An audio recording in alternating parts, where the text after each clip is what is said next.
दूसरे पे थोप रहे हो। आप अजान का मसला ले लीजिए, आपको अजान रखना है, आप बिना स्पीकर के रखिए।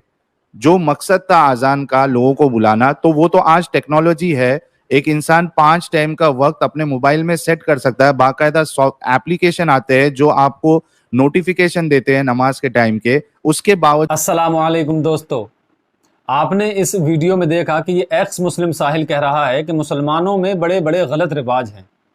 जिस तरीके से वो अपने धर्म को दूसरों पर थोपना चाहते हैं, और इसने एग्जाम्पल दिया कि जिस तरीके से मस्जिद में अजान देते हैं। अब आप अजान ही को देख लीजिए, क्या ज़रूरत है इतने डिजिटल दौर में अजान देने की, लोगों को बुलाने की। सबके पास एप्लीकेशन है, ऐप्स हैं, मोबाइल हैं।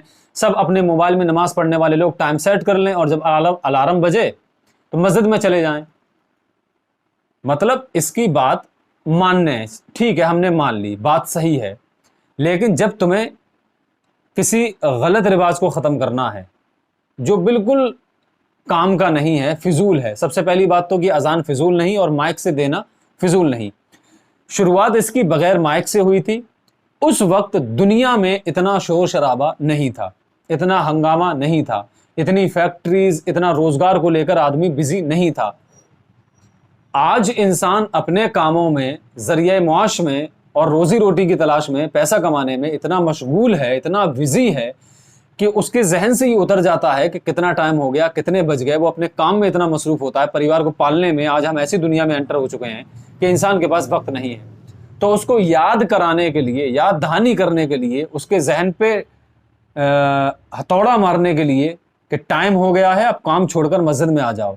मतलब इनवाइट करते हैं मस्जिद में बुलाने के लिए। बुलाना एक काम है और इस बुलाने के लिए अजान दी जाती है एक ख़ास मकसद के लिए, किसी पर्पस के तहत। लेकिन भाई साहब, चर्च में, मंदिर में जो लाउड स्पीकर पर जो गीत बजते हैं, चर्च में न बजते हों लेकिन मंदिरों में बजते हैं, मैंने खुद देखे हैं, आज भी बजते हैं। उनका मकसद न किसी को बुलाना होता है, उनका मकसद न किसी से इबादत करवाना होता है, उनका मकसद न किसी को ये आवाज़ सुनाकर अपने मंदिर में बुलाना होता है। जबकि मुसलमानों के पास एक पर्पज़ है कि अजान हो रही है, अब नहा धोकर या वजू कर कर मस्जिद में आ जाओ, एक मकसद के लिए अजान होती है। लेकिन मंदिरों में जो लाउड स्पीकर से भजन बजते हैं, उनका मकसद किसी को बुलाना नहीं होता, इसके बावजूद बजते हैं। किसके लिए बजते हैं? भगवान के लिए बजते हैं। तो जो एतराज़ करते हैं कि अजान क्यों होती है, क्या खुदा बहरा है, तो अब मैं यही पलट कर कह दूं, लेकिन मैं नहीं कहूँगा, क्योंकि मेरा कुरान कहता है लकुम दीनुकुम वलिय दीन, तुम्हारा दीन तुम्हारे लिए, मेरा दीन मेरे लिए। और मेरा अल्लाह कहता है कि जो लोग मुझे न मानकर दूसरे खुदाओं को मानते हैं, तुम उनके खुदाओं को बुरा ना कहो। अगर तुम बुरा कहोगे तो पलट कर वो तुम्हारे खुदा को गालियाँ देंगे।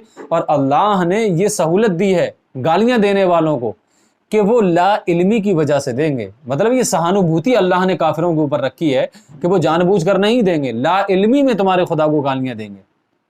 जिस तरीके से हम देखते हैं, पड़ोस में लड़ाई हो जाती है तो माँ सफाई देती है, करे मेरा बच्चा ना समझ है, इसे पता नहीं था, माफ़ कर दो। मतलब एक तरह की सहानुभूति, उसे बचाना।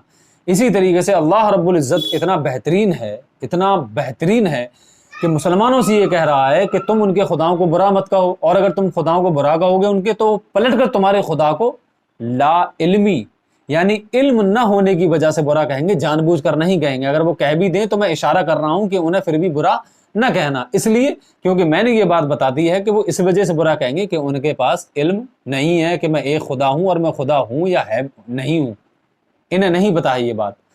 तो भाई साहब, तुम अपने मंदिरों में किसी को नहीं बुलाने के लिए भजन बजा सकते हो, तो किसी को बुलाने के लिए, इनवाइट करने के लिए अजान कौन सी बुरी है? अगर अजान से किसी तरीके की फिजाओं में कोई वाइब्रेशन या वायरस फैल रहा है, सॉरी, तो क्या इससे नहीं फैलेगा? इस तरीके के लॉजिक बिल्कुल बेकार हैं। साहिल मुर्तद को सिर्फ इस्लाम को टारगेट करना है। किसी दूसरे मज़हब के अंदर जो चीज़ें ऐसी हैं जो लॉजिकल बिल्कुल ही अलग हैं, हमारी अक्ल से बाहर हैं, होती ठीक हैं वो, लेकिन हमारी अक्ल से बाहर हैं। तो साहिल की अक्ल से बाहर सिर्फ इस्लाम है। हर जगह ये अपनी अक्ल सही इस्तेमाल कर लेता है, या इस्लाम ही ने इसकी अक्ल पे पर्दे डाल रखे हैं, इसकी अक्ल ख़राब कर रखी है। और मैं उम्मीद करता हूँ कि अल्लाह रब्बुल इज़्ज़त इसको हिदायत दे दे। वैसे ऐसे लोगों के दिलों पर अल्लाह रब्बुल इज़्ज़त मोहर लगा देता है। اسی پیغام کے ساتھ السلام علیکم، ملتے ہیں اگلی ویڈیو میں، تب تک کے لیے خدا حافظ۔